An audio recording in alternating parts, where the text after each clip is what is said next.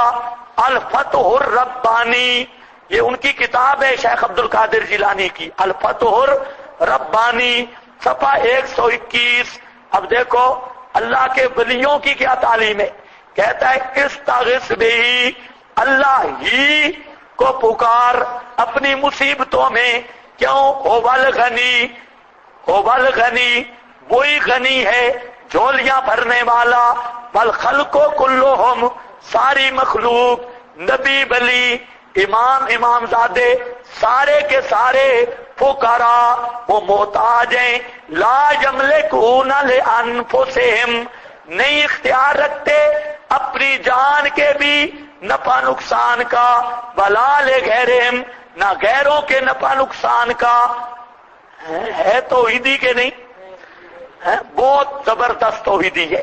اب اس کو لوگوں نے پوجنا شروع کر دیا بیچارے کو، حالانکہ یہ اللہ کی توحید بیان کرتا رہا شیخ عبد القادر جیلانی۔ یہ بھلا آپ سوچ لیں، بزرگ ہو کیسے سکتا ہے جو قرآن کو نہ مانے؟ مجھے بڑا تعجب آتا ہے، ہم جب قرآن پیش کرتے ہیں نا، آگے جاہل کہتے ہیں اچھا یہ تو قرآن ہے نا تو بزرگ، میں کہتا ہوں قرآن کے مقابل جو ہم اسے تو مسلمان نہیں مانتے تو بزرگ منواتا ہے، اور جو قرآن نہیں مانتا ہم تو اسے مسلمان نہیں مانتے، تو نے بزرگ سمجھا ہوگا ہے۔ اور اگر کوئی صحیح بزرگ تھا، اس کی کوئی بات قرآن کے خلاف آ گئی تو یا تو ہم اس کو قرآن کے موافق کریں گے، کوشش نہیں ہو سکتی، عبارت جانے خدا جانے، ہم تو قرآن کو نہیں چھوڑ سکتے۔ سمجھ گئے یا نہیں سمجھ گئے؟ کوئی اصول بھی ہوتا ہے۔ ہاں نیک آدمی تھا، ہم اس کے خلاف زبان درازی نہیں کریں گے، جیسے عثمانی ہیں، شیاطین بڑے بڑے حضرت امام احمد پر اور علماء دیوبند پر کفر کے فتوے لگاتے ہیں، جاہلوں کی قوم، تو ہم نہیں، جن علماء نے ساری زندگی دین کی خدمت کی، اگر ان کی کتابوں میں کوئی ایک آدھ عبارت ایسی کچی مل جائے یا قرآن سے ٹکرا جائے تو پہلے تو ایسا مطلب لو جو قرآن کے موافق ہو، اگر نہیں ہو سکتا اس کا معاملہ خدا پر چھوڑو۔ بزرگ جس کی زندگی توحید سنت پہ گزری اس کے بدگمانی نہیں کرنی، اکابر کا احترام کرنا ہے بزرگوں کا، لیکن ہدایت کا مرکز قرآن ہے، وہ کتابڑیاں نہیں ہیں، نہیں تو بالکل ایمان ہی چٹ ہو جائے گا۔ سمجھ گئے یا نہیں سمجھے؟ اب بریلویوں کے پاس اتنی کتابیں آپ کے پاس نہیں، وہ پیش کرتے ہیں قصیدہ غوثیہ، اس میں شیخ جیلانی نے لکھا ہے جی مریدی لا تخف، میرا مرید ڈرے نہیں، جہاں ضرورت پڑے مجھے پکارو میں پہنچوں گا۔ اچھا آپ ایمان سے بتائیں، ایک مسئلہ سوچیں کہ بریلویوں کے بھی اکابر ہیں یا نہیں ہیں؟ بلکہ آپ تو ایسے اکابر کرتے ہیں، بریلوی کہتے ہیں باؤ سلطان بھی ہمارا تھا، عبد القادر جیلانی بھی ہمارا تھا، اور بریلویوں نے ان کے ذمہ کتابیں جھوٹی لگائی ہے۔ سلطان باؤ کی جو پہلی کتابیں تھیں وہ توحید پر مبنی تھی، مولانا حسین علی صاحب رحمہ اللہ وہاں گئے تھے اس وقت دربار پر، اور حضرت وہاں گئے تو حضرت نے کہا کہ مجھے کتابیں دو باؤ سلطان کی، تو انہوں نے سلطان باؤ جھنگ میں بڑا پیر ہے اس کی کتابیں لیں، تو حضرت نے دیکھا تو میرا شرک تھا، تو حضرت نے فرمایا کہ یہ نہیں، پرانی کوئی کتابیں اس کی ہیں، یہی کتابیں نہیں، مجھے نہیں چاہیے، پرانی کتابیں چاہیے جو اس کے ہاتھ کی لکھی ہوئی ہوں یا اس کے زمانے کی ہوں۔ تو اس وقت کے مریدوں نے اس کی پرانی کتابیں اٹھا لائیں، تو مولانا حسین علی صاحب رحمہ اللہ بیان کرتے کہ پہلی کتابوں اور دوسری میں زمین آسمان کا فرق تھا، بعد والی شرک سے بھری ہوئی، پہلی ساری توحید سے پر تھی، اور وہ پھر بیان کرتے۔ اب آپ اندازہ کریں وہ تو پچھلی کتابوں میں کھڑے ہیں، اب بریلوی شرک کرتا ہوا قیامت کے دن اللہ کے دربار میں جو عذر پیش کرے، اللہ میرے بزرگ اور اکابر سیال والا، گولڑے والا اور ملتان والا، پنڈی والا، فلانا فلانا بزرگ یہ اکابر تھے، میں نے مسئلہ نہیں سمجھا، اکابر پر اعتماد کر کے اندھی تقلید کی ہے، اس لیے میں شرک میں مبتلا رہا، تیرے قرآن کو نہیں مانا۔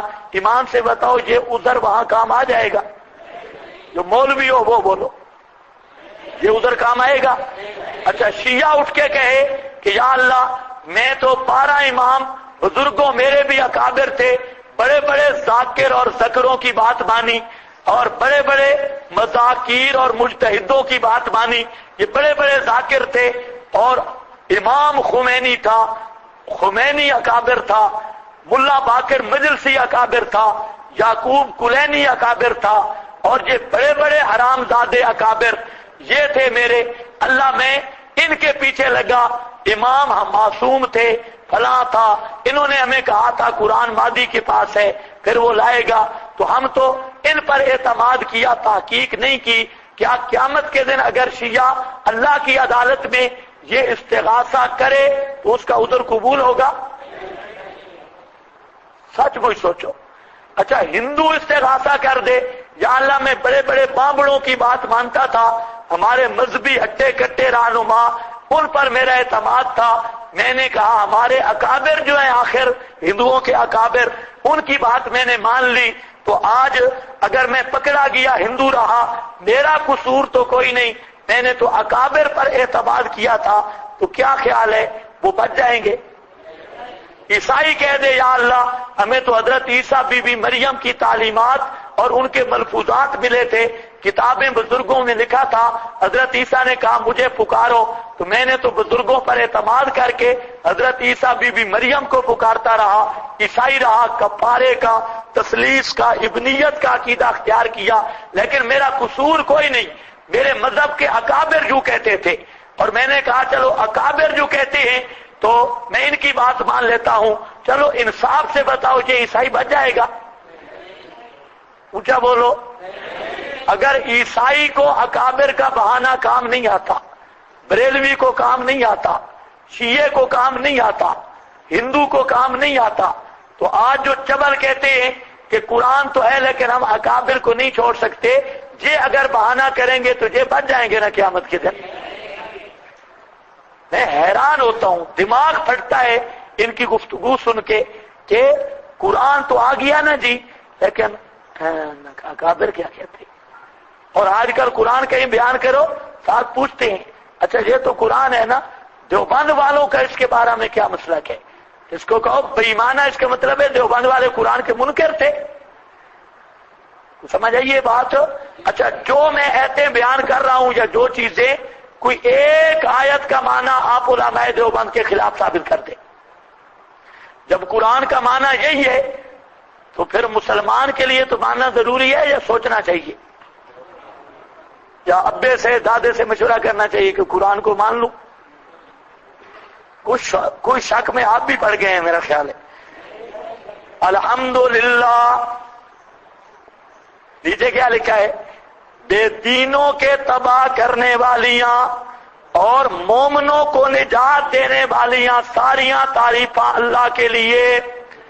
الحمدللہ کا معنی ہے مشرکوں کو تباہ کرنے والیاں اور مومنوں کو نجات دینے والیاں ساریاں تعریفاں کس کے لیے؟